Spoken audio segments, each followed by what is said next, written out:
একটা জিনিস আমাদেরকে মৌলিকত্বের উপর আসতে হবে। সে বিষয়টা হলো যে আমরা যারা আহলে সুন্নাত ওয়াল জামাতের এই কমিটি গঠন করেছিলাম, এই কমিটি গঠনের পিছনে ভূমিকা রেখেছিলাম, উদ্যোগ নিয়েছিলাম, আমরা তো কখনো এই কমিটিকে ভাঙতে চাইনি। তবু কেন ভেঙে গেল? এটার পিছনে যদি আমরা একটু চিন্তা করি, অনেকদিন কার্যক্রম ধারাবাহিকতা না থাকার পরে গত রমজানের ঈদের পরদিন আহলে সুন্নাত ওয়াল জামাত বাংলাদেশের চেয়ারম্যান আল্লামা হাশেমী শাহ হুজুরের বাড়িতে ঈদ পুনর্মিলনী বলে একটি সভা আহ্বান করা হয়েছিল।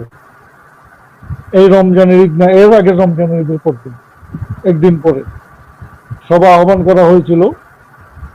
সেই সভা আহ্বান করার ক্ষেত্রে চেয়ারম্যান কিংবা নির্বাহী চেয়ারম্যান কেউ মহাসচিব জনাব সৈয়দ মসিদুল্লাহ সাহেবকে অবহিত করেন নাই। কিন্তু সভা আহ্বানের ক্ষেত্রে চেয়ারম্যান কিংবা নির্বাহী চেয়ারম্যানের পরামর্শে মহাসচিবের সভা আহ্বান করবেন। কিন্তু এখানে সংবিধানের সমস্ত বিধিকে উপেক্ষা করে মহাসচিবকে অবহিত না করে একটি সভা আহ্বান করা হয়। বলা হয়েছিল এটি ঈদ পুনর্মিলনী সভা। সেই ঈদ পুনর্মিলনী সভায় বলা হয়েছিল ইমাম আহলুস সুন্নাতের পক্ষ থেকে দাওয়াত দেওয়া হচ্ছে, যাদেরকে দাওয়াত দিয়েছেন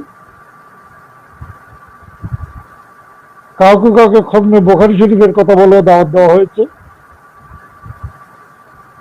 কিন্তু কমিটির অনেক প্রেসিডিয়াম সদস্য সেদিন চট্টগ্রামে অবস্থান করেছিলেন।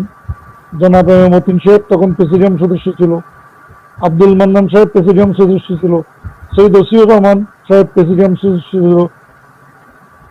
মহাসচিবের পরবর্তী 1 নম্বর যুগ্ম মহাসচিব ছিলেন জনাব সাইফুল হাদিস সৈয়দ আল্লামা কাজী মঈনুদ্দিন আশরাফী সাহেব মদ্দাজিল্লাহুল আলী। মহাসচিবকে যদি কোনো অসুবিধা হয়, কোনো অপারগতা প্রকাশ করে, সেক্ষেত্রে 1 নম্বর যুগ্ম মহাসচিব কাজী মঈনুদ্দিন আশরাফী সাহেব ছিলেন, ওনাকে অবহিত না করে তার পরবর্তী যুগ্ম মহাসচিব জনাব মৌলানা আবুল কাসেম নুরি সাহেব সবাইকে ইমাম আহলুস সুন্নাতের নামে দাওয়াত করেছেন। গুটি কয়েকজনকে, চট্টগ্রাম থেকে 2-3 জন আলেম ওলামা উপস্থিত ছিলেন, আর বাইরে থেকে একমাত্র সম্ভবত আলেম ওলামা এসেছিলেন। তাদেরকে নিয়ে একটি সভা হলো, যে সভার সাংবিধানিক কোনো বৈধতা ছিল না। সেই সভায় বেশ কিছু লোককে বিভিন্ন পদে পদায়ন করা হলো। একেবারে প্রেসিডিয়াম, কো চেয়ারম্যান, বিভিন্ন নামে বিভিন্ন জনকে পদায়ন করা হলো এবং আরো অনেক কিছু বিভিন্ন পদে লোকজন নিয়োগ দেওয়া হলো। আল্লামা হাশেমী শাহ হুজুর সবশেষে মোনাজাত করলেন। সবসময় বলা হচ্ছিল যে ইমাম আহলুস সুন্নাত এই সভা আহ্বান করেছে। উনি মোনাজাতে বললেন স্পষ্ট করে, মৌলানা নুরি সাহেবের, আল্লামা নুরি সাহেবের আহ্বানে যারা আসছেন আল্লাহ তাদেরকে কবুল করো। এই জিনিসটা ক্লিয়ার হয়ে গেল, ইমাম আহলুস সুন্নাত এখানে আহ্বান করে নাই, ছেলেরা এই বক্তব্যের ভিডিও সংরক্ষণ করেছে। সুতরাং বিশৃঙ্খলতা সেখান থেকে সৃষ্টি হয়েছিল। সেখান থেকে সৃষ্টি হওয়ার পরেও যারা আহলুস সুন্নাতকে গঠন করেছেন তারা এই ব্যাপারে বাড়াবাড়ি পর্যায়ে যান নাই। পরবর্তী ঘটনা হলো কি, পরবর্তীতে ওনারা চট্টগ্রাম উত্তর জেলা কমিটি করবেন বলে একটা সভা আহ্বান করলেন। উত্তর জেলা কমিটির কর্মকর্তাদের সাথে ব্যাপক আলোচনার বাইরে রেখে উত্তর জেলার শুধু সভাপতি উপস্থিত ছিলেন, আর 2 জনকে আহ্বান করেছিলেন। ওনারা এসে তাদের কথাবার্তা বুঝে চলে গেলেন। আর 2-3 জন ছিলেন যারা জেলা কমিটির সাথে যুক্ত নন। ওরা উত্তর জেলার কাউন্সিল আহ্বান করলো। উত্তর জেলার কাউন্সিল আহ্বান করলে জেলা কমিটির সাথে যারা যুক্ত ছিলেন তারা এই কাউন্সিলের সাথে ঐক্যমত পোষণ করলেন না। তারা উত্তর জেলার সভাপতিকে এই কাউন্সিলটা না ডাকার জন্য, বিরত থাকার জন্য অনুরোধ করেছিলেন। সভাপতি তাদের অনুরোধকে উপেক্ষা করে তার নিজের একক ক্ষমতার কথা বলে উত্তর জেলার নামে চট্টগ্রামে একটি কমিউনিটি সেন্টারে একটি সভা আহ্বান করে গত সেপ্টেম্বর মাসে। এই সভা আহ্বান করার পরেও আমরা অপেক্ষা করছিলাম ওনারা কতটুকু পর্যন্ত কি করে। ইতিমধ্যে সেই সভার অন্তত 10 দিন আগে পীরে তরিকত জনাব সাইফুদ্দিন সাহেব আমাদের জনাব মতিন সাহেবকে টেলিফোন করে এ ব্যাপারে একটু কথা বলার জন্য অনুরোধ করেন, একদিন রাত্রিবেলা আসার জন্য। এবং অপরদিকে আলামিন বাড়িয়া দরবার শরীফের পীরে তরিকত জনাব বদরুদ্দোজা বাড়ি সাহেবও আমাকে ফোন দিয়ে বললেন যে ওই জায়গায় একটু আসেন, আমরা একটু কথা বলবো। আমরা খুব উৎসাহ বোধ করলাম। ওনারা বসলেন অনেকক্ষণ, রাত প্রায় 9টা থেকে 8:30 9টা থেকে রাত প্রায় 11টা 11:30 পর্যন্ত কথা হলো। উনি খুব চমৎকারভাবে আমাদেরকে আপ্যায়িত করলেন। সেখানে আরো উপস্থিত ছিলেন সিফাতুল মাদ্রাসার বর্তমান প্রিন্সিপাল আবুল ফরা সাহেব, এবং উপস্থিত ছিলেন আপনার মৌলানা নুরুল মনোয়ার সাহেব রহমতুল্লাহ, বড় শাহজাদা জনাব জুন্নুরেন সাহেব, আমি মতিন ভাই ছিলাম, সৈয়দ সাইফুদ্দিন আল হাসানী সাহেব ছিলেন সৈয়দ বদরুদ্দোজা বাড়ি সাহেব। অনেক কথাবার্তার পরে সিদ্ধান্ত হলো 16 তারিখে, তারপর দিন একদিন পরে ওনারা বসবেন, আমাদেরকে উপস্থিত থাকতে বললেন। ওনারা ওই বৈঠক থেকে জনাব নুরি সাহেবের সাথে কথা বললেন, কথা বলে টাইম ঠিক করলেন। নুরি সাহেবের সাথে আরো 2 জনকে আনতে বললেন, একজন হাশিমি সভাপতির যে কোনো একজন ছেলে এবং আরেকজন কেউ। এভাবে পরবর্তী একটা বৈঠক নির্ধারিত হলো। সেই বৈঠকে সকাল 10:30 11 থেকে শুরু হয়ে বিকাল 4টা পর্যন্ত হলো। সেই বৈঠকে অনেকগুলো আলোচনা হলো, দীর্ঘ কথাবার্তা হলো। এক পর্যায়ে সর্বসম্মত সিদ্ধান্ত হলো যে ওনারা উত্তর জেলার যে কাউন্সিল আহ্বান করেছেন সেই কাউন্সিল হবে না। পরবর্তীতে আগে সর্বপ্রথম কেন্দ্রীয় কমিটি করে, কেন্দ্রীয় কাউন্সিল করে একটি কেন্দ্রীয় কমিটি হবে। কেন্দ্রীয় কমিটি বসে পরবর্তী জেলা কমিটিগুলো করবে। সেই বৈঠকে আমি, মতিন সাহেব ছাড়াও উপস্থিত ছিলেন আল্লামা কাজী মঈনুদ্দিন আশরাফী সাহেব, জনাব ফুরকান হাশেমি, জনাব মুদাসসির হাশেমি, মৌলানা আবুল কাসেম নূরি, মৌলানা আবুল ফরা ফরিদুদ্দিন, মৌলানা জুন্নুরাইন, সৈয়দ বদরুদ্দোজা বাড়ি, সৈয়দ সাইফুদ্দিন আল হাসান। ওনারা সবাই উপস্থিত ছিলেন। ওনাদের সবার মতামত এবং আলোচনার ভিত্তিতে এই সিদ্ধান্ত গৃহীত হলো। এই পর্যায়ে নুরি সাহেব একটি প্রশ্ন তুললেন। নুরি সাহেব বললেন, এই কাউন্সিল যদি না হয় তাহলে আমরা খুব লজ্জিত হব। আমি 40 দিন ধরে মানুষের দুয়ারে দুয়ারে ঘুরছি এই কাউন্সিলের জন্য। অনেক শত শত আলেম ওলামা আসবেন, পীর মশায়েক আসবেন, সেখানে যদি কাউন্সিল না হয় তাহলে এটা আমরা খুব লজ্জার ব্যাপার হবে। তখন আমি একটি প্রস্তাব দিলাম, কাউন্সিল না হয়ে সেখানে একটি সুন্নি সম্মেলন হতে পারে। কারণ নুরি সাহেব অনেক কষ্ট করেছেন। ওনাকে হেসে হেসে আমি আরো একটি কথা বললাম যে ভাই, আপনি তো 40 দিন মানুষের দুয়ারে দুয়ারে গেছেন, আমি 40 বছর গেছি। 40 বছর আমরা মানুষের দুয়ারে দুয়ারে গেছি, আপনি 40 দিন গিয়ে ক্লান্ত হয়ে গেছেন। একথা বলে আমি বললাম যে একটা সুন্নি সম্মেলন হতে পারে, হল যেহেতু বুকিং দেওয়া আছে, অনেক আলেম ওলামা আসার কথা আছে, আমরা সবাইকে একত্রিত করে সেখানে নুরি সাহেব থাকবেন, মসজিদুল্লাহ সাহেব থাকবেন, আপনার সিরাজনগরী সাহেবকেও, সবাইকে, মতিন ভাইকে, সবাই থেকে উপস্থিত থেকে এই কর্মসূচি করা যেতে পারে। একথা বলার পর সবাই একমত হয়ে গেলেন। সবাই ঐক্যবদ্ধভাবে সিদ্ধান্ত হলো যে কাউন্সিলের নির্ধারিত দিবসে একটি সুন্নি সমাবেশ হবে সাইফুদ্দিন সাহেব এবং সৈয়দ বদিউদ্দিন সাহেব, সৈয়দ সাইফুদ্দিন সাহেবের তত্ত্বাবধান অন্যান্যরা অতিথি হিসেবে থাকবেন। সেখানে দাওয়াত করা হলো জনাব আব্দুল করিম সিরাজনগরী সাহেবকে, দাওয়াত করা হলো মাসুদ হোসেন আল কাদের সাহেবকে, সৈয়দ মসিদুল্লাহ সাহেবকে, মতিন সাহেবকে উপস্থিত আছেন।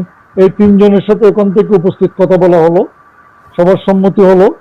সম্মতিক্রমে সিদ্ধান্ত হলো যে নির্ধারিত তারিখে একটি সুন্নি সমাবেশ হবে, সবাই ঐক্যবদ্ধভাবে সুন্নিয়তের ঐক্যের বার্তা পৌঁছাই দেবে, এর বাইরে আর কোনো কর্মসূচি হবে না। মৌলানা আবুল কাসেম নুরি সাহেব সেখান থেকে পটিয়া আমির বান্ডার শরীফে ওনার একটু আগে থেকে নির্ধারিত লোকজনকে জমায়েত দিয়েছিলেন উনি। ওখানে আমাদের নেতা কর্মীরাও ছিল, ওনারও অনেক বক্তবৃন্দ ছিলেন। সবার সাথে উপস্থিত হয়ে উনি সেখানে গিয়ে ঘোষণা দিলেন আমাদের সাথে মতিন ভাইয়ের সমঝোতা হয়ে গেছে, আমরা ওই দিন একটি সুন্নি সম্মেলন করব, আর কোনো কাউন্সিল পরে হবে, আমরা পরবর্তী সিদ্ধান্ত বৈঠকে বসে নেব, আমাদের মধ্যে আর কোনো ভুল বুঝাবুঝি নেই। এই ঘোষণা দিলেন বিকাল 5টায়। রাত 10টার পরে তিনি তার অবস্থান থেকে সরে গেলেন। রাত 10টার পরে সবাইকে বলতে লাগলেন আবার পুনরায় যে না, কাউন্সিল করতে হবে, কোনো উপায় নেই। কিন্তু ওই দিন সিদ্ধান্ত ছিল কাউন্সিল হবে না, সবাই ঐক্যমতের ভিত্তিতে। সেই ঐক্যের সর্বসম্মত সিদ্ধান্ত থেকে জনাব মৌলানা আবুল কাসেম নুরি সাহেব এবং তার সাথে যারা ছিলেন তারা সবাই সরে গেলেন। এভাবে আবার তারপর দিন সকালে সাইফুদ্দিন সাহেবের সাথে আমার কথা হয়েছে, বদিউদ্দিন বাড়ি সাহেবের সাথে কথা হয়েছে। ওনারা বললেন আপনারাও যাবেন না, আমরাও যাব না, কারণ আমাদের সাথে একটা কথা হলো, উনি কথা থেকে চলে গেলেন। তো এভাবে অনেক কথাবার্তার পরে ওনারা কাউন্সিল করলেন নির্ধারিত ডেটে, তবে হলো না। ওনারা কাউন্সিল করলেন আল্লামা হাসিমি শাহ হুজুরের বাড়ির আঙ্গিনায় হুজুর, ওখানে কাউন্সিল করলেন।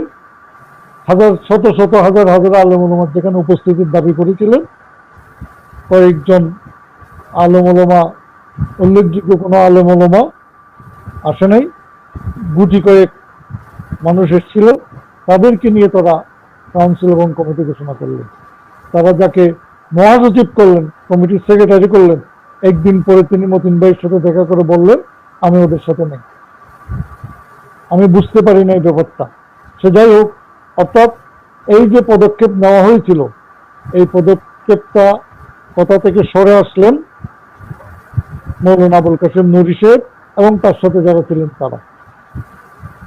সুতরাং শুধু সেটা নয়, আমরা এরপরে বিভিন্নভাবে তাদের সাথে বসার চেষ্টা করেছি, একাধিক পদক্ষেপ নিয়েছি। এরপরে এরও আগে আল্লামা মার্চ মাসে সম্ভবত 19 সালে আল্লামা আব্দুল করিম সিরাজনগরী সাহেব চট্টগ্রামে একটি মাহফিল আসার কর্মসূচি ছিল, তিনি আসছিলেন। আমি যোগাযোগ করছিলাম যে উনি আসলে ওনার সাথে আমরা দেখা করব, কথা বলবো, প্রয়োজনীয় বিষয়গুলো ওনার সাথে উপস্থাপন করব। তিনি চট্টগ্রামে আমাদের সাথে দেখা করার সুযোগ দেন নাই। আমরা তারপর দিন দেখা করতে চাইছি, তিনি সেই সুযোগ আমাদেরকে দেন নাই, ওনারা চলে গেছিলেন। এই সেপ্টেম্বরের অনুষ্ঠানের পরে আমরা একাধিকবার নুরি সাহেবের সাথে বসার চেষ্টা করেছি। আমি এটা প্রসঙ্গ উল্লেখ করতে চাই, এই পরিস্থিতিতে অক্টোবর মাসে আমরা একটা বৈঠক করেছিলাম।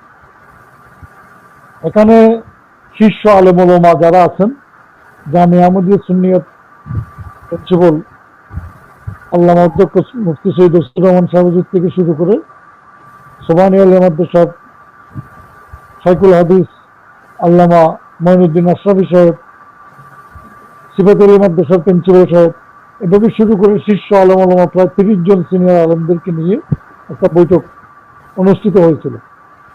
সেই বৈঠকে আমাদের কয়েকজন ভাই প্রস্তাব দিয়েছিল যে আমরা নুরি সাহেবের সাথে বসে বিষয়টা মীমাংসা করতে পারি কিনা চেষ্টা করি। তখন তাদেরকে একটা নুরি সাহেবের সাথে বসার একটা কমিটি গঠন করে দেওয়া হয়েছিল। সেই কমিটিতে ছিলেন অধ্যক্ষ আল্লামা মুফতি সৈয়দ ওসির রহমান সাহেব, শাইখুল হাদিস আল্লামা কাজী মঈনুদ্দিন আশরাফি সাহেব, অধ্যক্ষ আবুল ফরা ফরিদুদ্দিন সাহেব, একজন প্রবীণ আলেমে দ্বীন হাফেজ মৌলানা রুহুল আমিন সাহেব। ওদেরকে দিয়ে কমিটি করা হয়েছিল। ওনারা একাধিকবার চেষ্টা করেছেন। ওনারা আমাদেরকে রিপোর্ট বলেছেন যে নুরী সাহেব বসতে আগ্রহী না, তিনি বসবেন না। কোনোভাবেই আমরা বসাতে পারি নাই। এটা আমাদের বড় দুর্ভাগ্য। এছাড়াও আমরা আরো চেষ্টা করেছি, আমি একটু উল্লেখ করতে চাই। সেটা হলো যে আমাদের ব্রাহ্মণবাড়িয়াতে সেপ্টেম্বরের শেষ দিকে একটি অনুষ্ঠান ছিল।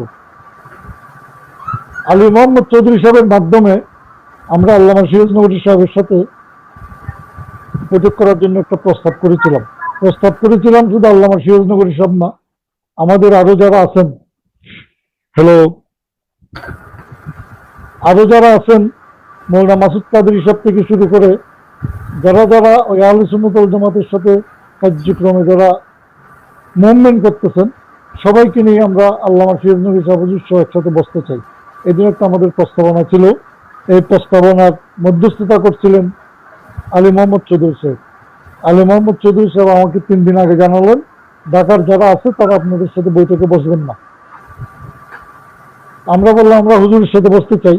হুজুরকে আমরা দাওয়াত করতে বললাম, আমাদের ব্রাহ্মণবাড়ির প্রোগ্রামে হুজুর ব্রাহ্মণবাড়ি আসবেন না। আমরা মিডলে হবিগঞ্জে বসতে চাইলাম, হুজুর ওখানে আসবেন। আমি আর মতিন ভাই আমাদের ব্রাহ্মণবাড়িয়ার ইসলাম ফ্রন্টের সভাপতি হুজুরের একনিষ্ঠ ভক্ত জনাব প্রফেসর ব্রাহ্মণবাড়ি ইসলাম ফ্রন্টের চেয়ারম্যানকে সাথে নিয়ে আমরা ব্রাহ্মণবাড়িয়ার অনুষ্ঠান শেষ করে সিরাজনগরে গিয়েছিলাম। সিরাজনগরে আমরা বিভিন্ন প্রস্তাব আল্লামা সিরাজনগরী সাহেবকে দিয়েছিলাম।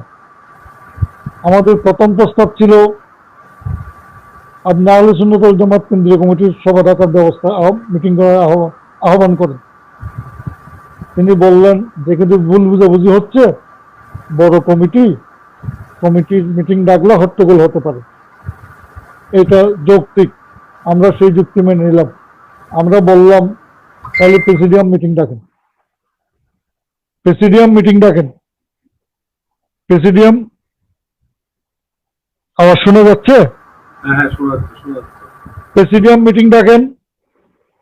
প্রেসিডিয়াম মিটিং ডাকতো, স্বীকৃতি দিলেন না। আমরা বললাম প্রেসিডিয়ামের সাথে প্রয়োজনে সম্পাদক মন্ডলীর মিটিং ডাকে। আমাদের কিছুটা অনুমান হলো নুরী সাহেব, মাসুদ সাহেব এরা প্রেসিডিয়াম না, এরা সম্পাদক মন্ডলীরা যদি বসতে না পারে উনি হয়তো বসতে চাচ্ছেন না, এই জন্য সম্পাদক মন্ডলীর মিটিং ডাকতে বললাম, প্রেসিডিয়াম মিটিং ডাকতে বললাম। উনি কোনোটা গ্রাহ্য করলেন না। আমরা তখন বললাম সারা দেশ থেকে বাছাইকৃত 20-30 জন, 40 জন, 50 জন আপনি সহ আমরা সহ পরামর্শ করে শীর্ষ আলেম নিয়ে একটা বৈঠক করে এই সমস্যা নিরসন করার জন্য। তিনি সেটাও আহ্বান করার বিষয়টা নাকচ করে দিলেন।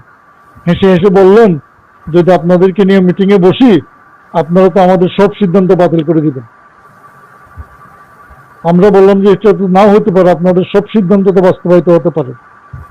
এভাবে কথাবার্তার এক পর্যায়ে কোনো যুক্তি যেহেতু যখন তিনি গ্রাহ্য করছেন না, উনি হেসে হেসে বললেন যে এই সমস্ত বিষয়গুলো হলো খেলাফে কিয়াস, আমরা খেলাফে কিয়াস করবো, আপনাদের সাথে এইসব বিষয় নিয়ে আমরা বৈঠক বসবো না। আমরা সন্ধ্যা 7:30-8টা থেকে শুরু করে রাত প্রায় 12টা পর্যন্ত হুজুরের সাথে অত্যন্ত আন্তরিক পরিবেশে কথা বলেছি। সেখানে অধ্যক্ষ আলী মোহাম্মদ চৌধুরী ছিলেন অধ্যক্ষ শিব্বির আহমদ ছিলেন, হবিগঞ্জের বিশিষ্ট ব্যবসায়ী হুজুরের একনিষ্ঠ ভক্ত জনাব ফারুক ভাই, আরো অনেকে ছিলেন। আমরা মতিন ভাই আর আমি, পাশাপাশি প্রফেসর নাজিম উদ্দিন সাহেব, ব্রাহ্মণবাড়িয়ার প্রফেসর নাজিম উদ্দিন সাহেব, এবং ওখানে হুজুরের মাদ্রাসার টিচার আরো কয়েকজন হুজুরের বক্তা উপস্থিত ছিলেন। সে যাই হোক, আমরা এত চেষ্টা করেও ওনাদেরকে একটি বৈঠকে উপস্থিত করতে ব্যর্থ হয়েছে। এটা বলতে পারেন আমাদের চরম ব্যর্থতা। যাদের সাথে দীর্ঘদিন কাজকর্ম করেছি তাদেরকে সবাইকে নিয়ে একটা বৈঠকে আমরা উপস্থিত করাতে পারি নাই। এটা আমাদের বড় দুর্ভাগ্য। আমরা তখনও বুঝতে পারি নাই কেন আমরা বৈঠকে উপস্থিত করাতে পারিনি। এখন বিভিন্ন সূত্র থেকে আমরা বিভিন্ন জিনিস জানতেছি, বিভিন্ন কন্ট্রাক্টের খবর পাচ্ছি, কিছু আলামত দেখতেছি, সেটা পরবর্তীতে বলবো। কিন্তু এইটুক বলবো, 23 আর 19 দুটা কাউন্সিল না হওয়ার জন্য আমরা যারা আহলে সুন্নাত ওয়াল জামাতের মূল দলের সাথে যুক্ত, আমি মূল দল বললাম এই কারণে, 251 সদস্য বিশিষ্ট আহলে সুন্নাত ওয়াল জামাতের যে কমিটি ছিল, সেই মূল কমিটির 15 থেকে 20% মেম্বার তাদের সাথে আছেন, 70% মেম্বার আমাদের সাথে আছেন, 10% মেম্বার ইন্তেকাল করেছেন। যেহেতু সবচেয়ে বড় অংশটা আমাদের সাথে আছেন, এই জন্য আমি বলবো এটাই মূল দল। যেখানে সীমিত সংখ্যক মেম্বার আছেন, সেটাকে মূল দল ভাবার কোনো যৌক্তিক কারণ নেই। এটাই আহলে সুন্নাত ওয়াল জামাতের মূল দল। আমার ভাই নূরী সাহেব, আমার ভাই মাসুদ সাহেব, আমার ফ্রম শ্রদ্ধা আল্লামা সিরাজ নগরী সাহেব, ওনাদেরকে এত করে চেষ্টা করলাম বৈঠক করানোর।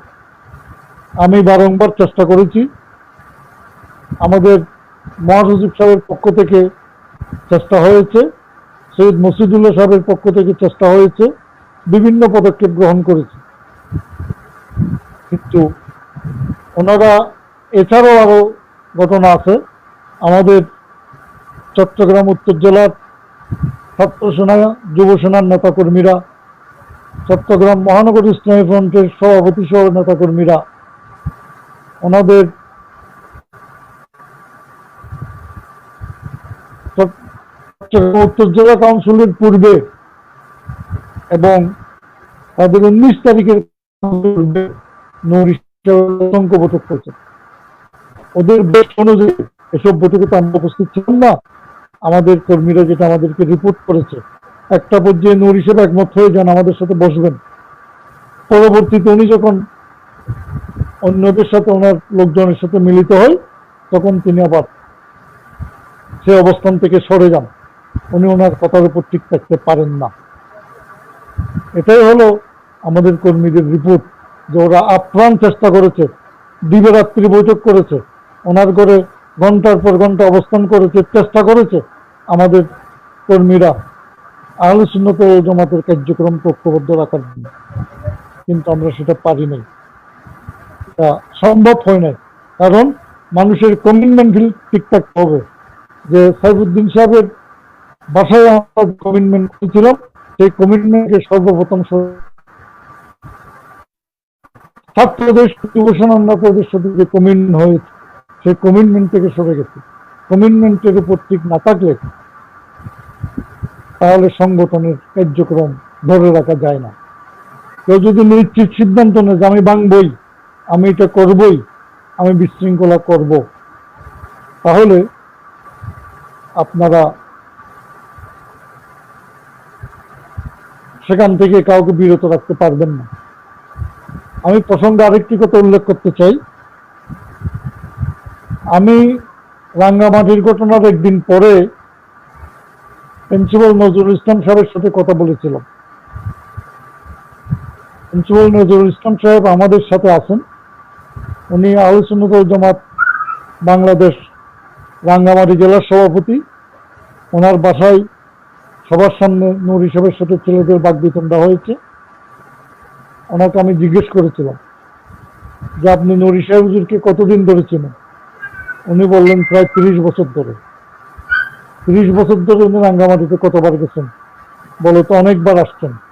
আপনার বাসায় কখনো গেছেন?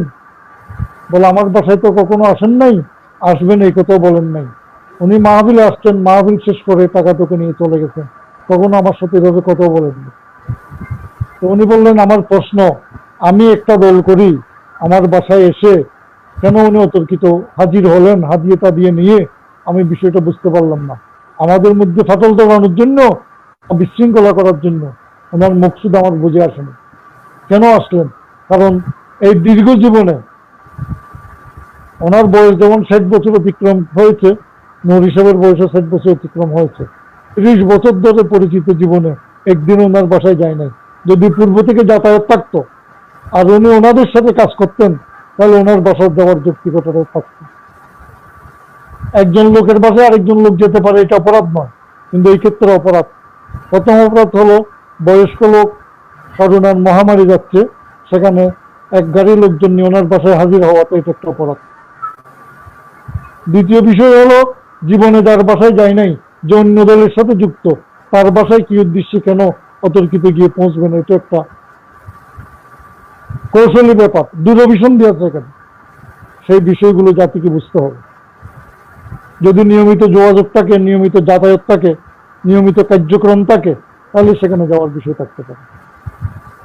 আমি আরো একটা কথা উল্লেখ করতে চাই। কয়েকদিন আগে একটি লাইভ আলোচনায় আহলে সুন্নাত ওয়াল জামাত নারায়ণগঞ্জের সেক্রেটারি জনাব মৌলানা মহিউদ্দিন হামিদ সাহেব উল্লেখ করেছেন, আমরা ডিসেম্বরের প্রথম সপ্তাহে ঢাকার শ্যামলীতে আহলে সুন্নাত ওয়াল জামাতের 23 তারিখের কাউন্সিল বাস্তবায়নের লক্ষ্যে একটি প্রস্তুতি সভা আহ্বান করেছিলাম। সেই প্রস্তুতি সভায় উপস্থিত ছিলেন কাদিরে তৈয়ব আলিম মাদ্রাসার অধ্যক্ষ আল্লামা হাফেজ আব্দুল আলিম রিজভী সাহেবের সভাপতিত্বে। সেখানে আল্লামা মসজিদুল্লাহ সাহেব ছিলেন, আমি ছিলাম, মৌলানা আমাদের নির্বাহী মহাসচিব জনাব আবুল কাসেম ফজলুল হক সাহেব ছিলেন, মৌলানা মুজাফফর সৈয়দ মুজাফফর আহমদ সাহেব ছিলেন, এভাবে অনেক আলেম ওলামা ছিলেন। মহিউদ্দিন হামিদি, এখানে আমি আর একটা কথা উল্লেখ করি, আমরা তৃতীয় পক্ষের মাধ্যমে, বিশেষ করে শোনা যাচ্ছে, হ্যালো শোনা যাচ্ছে, হ্যাঁ শোনা যাচ্ছে, কথা শোনা যাচ্ছে। হ্যালো, তৃতীয় পক্ষের মাধ্যমে মৌলানা আলী মোহাম্মদ চৌধুরীর মাধ্যমে আমাদের সাথে যোগাযোগ হচ্ছিল। আমরা ঢাকায় গেলাম সময় নিয়ে, ওনারা যদি বসতে চান, আমি আহলে সুন্নাত ওয়াল জামাতের মহাসচিব সহ, আমি সহ, ঢাকার মৌলানা আবুল কাসেম ফজলুল হক সাহেব সহ আমরা বসবো, এই আশা নিয়ে আমরা ঢাকায় একাধিক দিন থাকবো, এই প্রত্যাশা নিয়েই আমরা ঢাকায় গেছিলাম। আমি ঢাকায় যাওয়ার পূর্বেই আলী মোহাম্মদ চৌধুরীকে ইনফরমেশন দিয়েছিলাম যে রাত্রে যদি পারি, তারা যদি সময় দেয়, আমরা তাদের সাথে বসবো। আলী মোহাম্মদ চৌধুরী সাহেব থেকে আমি কোনো রেসপন্স পাচ্ছিলাম না। পরবর্তীতে মৌলানা মহিউদ্দিন হামিদি আলোচনা করতে গিয়ে কান্না করলেন, বললেন আমরা দুইটা কাউন্সিল চাই না। তার আবেগ আন্তরিকতাকে মূল্যায়ন করে আমি বললাম, ভাই আমরা তো চেষ্টা করছি, বসার জন্য পারতেছি না, তুমি চেষ্টা করো। সে অনেক চেষ্টা করলো। অনেক চেষ্টা করার পরে তাকে বলা হলো যে আমরা আরো একদিন ঢাকায় ছিলাম, থাকার জন্য ওভাবে আমরা প্রোগ্রাম নিয়ে ঢাকায় গেছিলাম, তারপর দিনে বসা যায় কিনা এটাও চেষ্টা করছে। তাকে বলল যে তাদের একটা প্রস্তুতি বৈঠক আছে, সেখানে যেতে, সেখান থেকে জানানো হবে। সেখানে তার সাথে কি আচরণ করা হয়েছে, দুইজন সিনিয়র আলেম তার বক্তৃতার মাঝখানে তাকে বসাই দেওয়ার চেষ্টা করেছে, তাকে কথা না বলানোর চেষ্টা করেছে। আল্লামা সিরাজনগরী সাহেব, আল্লামা নুরি সাহেব তাকে বাধা দিয়েছে, মাসুদ সাহেবের অনুরোধে তাকে বক্তব্য শেষ করার সুযোগ দেওয়া হয়েছে। সে অনেক চেষ্টা করেছে, আমরা অনেক চেষ্টা করেছি, আমরা বসবো, আমরা বসবো, এখনো বলি আমরা বসবো, আমাদের বসার কোনো কি নেই, আমাদের আপত্তি নেই। সুতরাং যে সমস্ত কারণে কিছু লোকের, আমাদের মনে হচ্ছে কিছু লোকের পদ দরকার, কিছু লোকের বাইরের কোন দলের সাথে কন্ট্রাক্টে গেছে, এই কন্ট্রাক্টের বাস্তবায়ন দরকার। যারা আহলে সুন্নাতকে জামাত শিবির চেয়ে জঘন্য বলে, তাদের সাথে কন্ট্রাক্টে গেছে, এই কন্ট্রাক্টের বাস্তবায়ন দরকার। কিসের বিনিময়ে কন্ট্রাক্টে গেছে, কেন গেছে, সে তারাই ভালো জানে। জাতি আস্তে আস্তে, জাতির কাছে ইনশাল্লাহ সব ক্লিয়ার হবে, স্পষ্ট হবে, জাতি বুঝবেন কেন, কিসের জন্য, কিসের বিনিময়ে কন্ট্রাক্টে গেলেন। আমাদের কাছে আরো কিছু সুনির্দিষ্ট তথ্য রয়েছে। আমাদের একজন মধ্যস্থতাকারীও ইদানিং তাদের সাথে কাজ করছেন, যিনি মধ্যস্থতা করতে চেয়েছিলেন, উকিল হয়ে বিয়ে করেছেন, তারাও বিশৃঙ্খলাকারীদেরকে পেমেন্ট করেছেন, এমন কিছু তথ্য আমাদের কাছে আছে। যাই হোক, কারোর সাথে যদি কন্ট্রাক্টে চলে যায় সেখানে তারা ঐক্যে আসার সুযোগ পায় না। তারপরও আমি বলবো, এদেশের সুন্নি মুসলমানদের আবেগ, সুন্নি মুসলমানদের অনুভূতি, সুন্নি মুসলমানদের আগ্রহ, আমাদের কিছু তরুণ প্রজন্মের সহযোদ্ধা, আমি উল্লেখ করব আমার সাথে যদিও ব্যক্তিগত পরিচয় বা সম্পর্ক নেই, মৌলানা আলাউদ্দিন জাহাদি, মৌলানা গিয়াসউদ্দিন তাহেরি, মৌলানা আরিফুল ইসলাম আশরাফি, এই জাতীয় কিছু ছোট ভাই বারংবার বিভিন্নভাবে ঐক্যের কথা বলছেন। আমি ঐক্যের প্রসঙ্গটা এখানে একটু ক্লিয়ার করে বলতে চাই। আমাদের মাননীয় মহাসচিব জননেতা মতিন সাহেব, আল্লামা আহলে সুন্নাত ওয়াল জামাতের চেয়ারম্যান আল্লামা মুফতি ওবায়দুল্লাহ নবী সাহেব রহমতুল্লাহ আলাইহ ফাতিহা অনুষ্ঠানে দাঁড়িয়ে বলেছেন, ঘরের ছেলে ঘরে আসবেন, আমরা আমন্ত্রণ জানাচ্ছি। এটাকে বিভিন্ন জন বিভিন্নভাবে ব্যাখ্যা করেছেন। আমি ওনার বক্তব্যের ব্যাখ্যাটা একটু স্পষ্ট করতে চাই। যারা আহলে সুন্নাত ওয়াল জামাতের কার্যক্রম থেকে বেরিয়ে গেছেন, ইসলামী ফ্রন্ট থেকে বেরিয়ে গেলে নতুন কোন দল করেছেন নামের পরিবর্তন করে, কিংবা এখনো কেউ করার চেষ্টা করছেন বা চেষ্টা করতেছেন না, ঐক্য হওয়ার চেষ্টা করছেন, প্রত্যেকেই তো আমাদের মাননীয় চেয়ারম্যান মান্নান সাহেব, মতিন সাহেবের কর্মী। মান্নান সাহেব, মতিন সাহেবের হাত ধরে আপনারা সংগঠন করেছেন। পিতার সাথে রাগ করে, মনোমালিন্য করে পুত্র বাহিরে চলে যায়, অনেক সময় ঘর ছেড়ে চলে যায়। সমঝোতা যখন হয় তখন পুত্রকে আবার ডেকে ঘরে আনা হয়, ঘরের ছেলে ঘরে আসো। বাপ পুতের মধ্যে কি জোট হয়? ইসলামী ফ্রন্টের এটা মূল দল, আহলে সুন্নাত ওয়াল জামাতের এটা সংখ্যাগরিষ্ঠ উলামা ইকরামের কমিটি।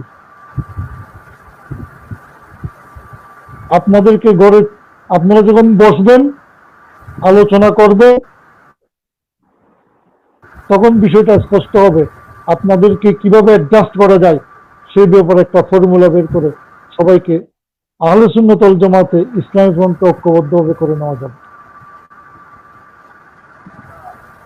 বাপের সাথে ছেলের জোট হয় না। কাউকে ছোট করার জন্য আমি বলছি না, আমি অত্যন্ত বিনয়ের সাথে বলছি, আপনারা যারা মাঠে ময়দানে কাজ করছেন, তারা কেউ ছাত্র সেনার, কেউ যুব সেনার, কেউ ইসলামী ফ্রন্টের, কেউ আহলে সুন্নতের কর্মী কর্মকর্তা ছিলেন। এই সমস্ত সংগঠনগুলোর মূল দ্বারায়, মূল নেতৃত্বে জনাব মান্নান সাহেব, মতিন সাহেবেরা ছিলেন। আপনারা ছোট ভাই, আপনারা কেউ বয়সে বড় হলেও সাংগঠনিকভাবে ওনাদের সাথে, ওনাদের অনুরোধে, ওনাদের দেওয়া দায়িত্বে কাজ করেছেন। সাংগঠনিকভাবে আপনারা কেউ সিনিয়র ছিলেন না। আপনারা সবাই মূল দেওয়ার সাথে ছিলেন, রাগ করেছেন, অভিমান করেছেন, কেউ চলে গেছেন, কেউ চলে যাবেন বলছেন, এভাবে দিনাতিপাত যাচ্ছে। আমি প্রত্যেকের প্রতি অত্যন্ত শ্রদ্ধা থেকে বলবো, আপনাদের কার্যক্রমকে কোনোভাবে আমি খাটো করে দেখতে চাই না। সুন্নিয়তের মাঠে আপনারা সবাই আন্তরিক।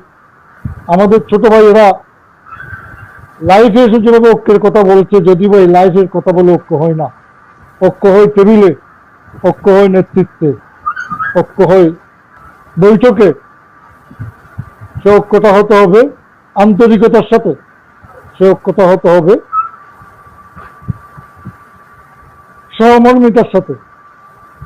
যারাই বলেন, যারাই করেন, অনেকে বলছেন আমার মৌলানা কাসিম নবী সাহেব 40 বছর যাবৎ সংগঠন করে আসছেন। আমি একটু বিনয়ের সাথে উল্লেখ করতে চাই, 8 সালের পূর্বে, 2008 সালের পূর্বে তিনি কোনো সংগঠনের সাথে যুক্ত ছিলেন, কোথাও দায়িত্ব পালন করেছেন, কোনো কমিটির সভাপতি সেক্রেটারি ছিলেন, এমন কেউ যদি প্রমাণ দিতে পারেন আমরা খুব খুশি হব। উনি ফেসবুকের মাধ্যমে কিছু প্রমাণ বিভিন্ন জনের কাছে পাঠিয়েছেন। 8 সালে ইসলামী ফ্রন্টের কমিটিতে ওনাকে যুগ্ম মহাসচিব করা হয়েছে। সেই যুগ্ম মহাসচিবের একটা চিঠি ওনার কাছে মতিন সাহেবের ইস্যু করা একটা চিঠির কপি ফেসবুকের মাধ্যমে আমার কাছে এসেছে। আমি প্রসঙ্গটা উল্লেখ করতে চাই। সেখানে তাকে অনুরোধ করা হয়েছিল, আপনি যুগ্ম মহাসচিবের মতো একটি গুরুত্বপূর্ণ দায়িত্বে আছেন, কিন্তু সংগঠনের কোনো মিটিং এ আপনি উপস্থিত হচ্ছেন না, কর্মসূচি গ্রহণে ব্যাহত হচ্ছে, আপনি ঠিকভাবে দায়িত্ব পালন করছেন না। আমার ভাই নুরি সাহেবকে হলফ করে বলতে পারবেন, তিনি যুগ্ম মহাসচিব ছিলেন, তিনি প্রেসিডিয়াম সদস্য ছিলেন, চেয়ারম্যানের উপদেষ্টা ছিলেন, শতকরা 1% বা 2% মিটিংও কি তিনি অ্যাটেন্ড করেছেন, যোগ দিয়েছেন? তার বিভিন্ন গুরুত্বপূর্ণ সম্মানিত পদগুলো দেওয়া হয়েছিল। বরঞ্চ হয়েছে কি, তিনি নৌরিয়া ট্রাস্ট করেছেন।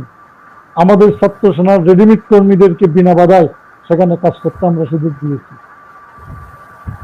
ওনাকে নিয়ে আমাদের একটা আশা ছিল, আমরা চেয়েছিলাম জামাত ইসলামীরা সাইদিকে যেভাবে মাঠে ময়দানে রেখে একটি জনমত গড়ার জন্য কাজ করেছে, আমরা আল্লামা নুর ইসাবকে দিয়ে সেভাবে কাজ করতে পারবো। তিনি তো অন্তত সাইদির চেয়ে অনেক বড় আলেম। কিন্তু তিনি সাংগঠনিক কর্মকাণ্ডের চেয়েও ব্যক্তিগত কর্মকাণ্ডের দিকে 200% বেশি মনোযোগী থাকতেন। সাংগঠনিক মিটিং এ 20-30টা মিটিং এর পর হয়তো একটা মিটিং এ উপস্থিত থাকতেন। আমরা আশা করেছিলাম ওনার উপস্থাপন ভালো, ওনার আলোচনার দৃষ্টিভঙ্গি ভালো, ওনাকে সুন্নিয়তের মাঠে আমরা ব্যাপকভাবে নির্বাচনে এনেছি। 5 টাকাও যদি ওনার থেকে খরচ করেছে তো প্রমাণ দিতে পারে, আমি করেছি। 24 ঘন্টা ছায়ার মতো ওনার পিছনে ছিলাম, অন্যান্যরা করেছে। আমরা ওনাকে পরিচিতি দেওয়ার জন্য এই সমস্ত কাজকর্মগুলো করেছি, যাতে জেলায় জাতীয় পর্যায়ে ওনার পরিচিতিটা ব্যাপক হয়। উনি একেবারে অপরিচিত ছিলেন সেটা আমি বলবো না, উনি পরিচিত ছিলেন, কিন্তু অনেক বেশি পরিচিত হওয়ার জন্য, করানোর জন্য আমি চেষ্টা করেছি। আমরা চেয়েছিলাম ওনাকে সামনে রেখে সুন্নিয়তের সারা দেশের মাঠের ময়দানগুলো আমরা আমাদের কর্মীদেরকে ওনাকে বিভিন্ন মাহফিল আমন্ত্রণ করার জন্য এভাবে উৎসাহিত করেছি। কিন্তু ইসলামী ফ্রন্টের কাজে যুগ্ম মহাসচিব থাকা অবস্থায় যেটা তিনি ফেসবুকে ছেড়েছেন, এটা আপনারা অনেকেই হয়তো দেখেছেন। সেই চিঠিটাও ওনাকে কার্যক্রমে অংশগ্রহণ করার জন্য অনুরোধ সম্বলিত চিঠি। উনি কার্যক্রমে অংশগ্রহণ করতেন না, ব্যক্তিগত বলয়, ব্যক্তিগত কর্মসূচি কার্যক্রমের ভিতরে উৎসাহ ছিল বেশি। এভাবে আস্তে আস্তে তিনি ইসলামী ফ্রন্টের কার্যক্রম থেকে বেরিয়ে গেল।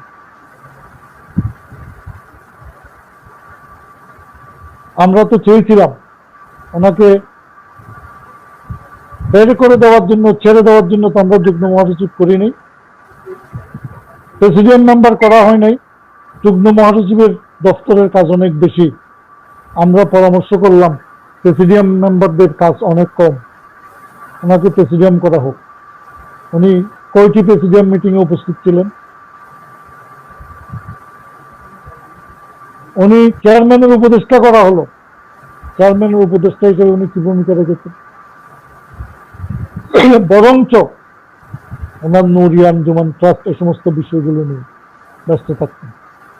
আপাদমস্তক নুরিয়া ট্রাস্টের সমস্ত কর্মীগুলো আমাদের কর্মী ছিল। ইদানিং তিনি আস্তে আস্তে সেনা ফ্রন্টকে বাদ দিয়ে বাইরের ভিন্ন মতাবলম্বীদেরকে এনে নুরিয়া ট্রাস্ট এস্টাবলিশ করার চেষ্টা করতেছেন। আমি জানি না ওনার মকসুদ আগে থেকে কি ছিল। তারপরও আমি বলবো, আমি ইসলামী ফ্রন্টের একজন নগণ্য কর্মী, আহলে সুন্নাত ওয়াল জামাতের একজন নগণ্য কর্মী, সুন্নি মতাদর্শের মাঠে ময়দানের একজন কর্মী। ওনার এখন বলা হচ্ছে, এটা সত্যি বলছেন, উনি যৌতুক বিরোধী মহাসমাবেশের উদ্যোক্তা। একটু বুকে হাত দিয়ে বলুক তো, এই টিমগুলো যৌতুক বিরোধী পয়েন্টগুলোকে তৈরি করে দিয়েছেন, আমি তৈরি করে দিয়েছি।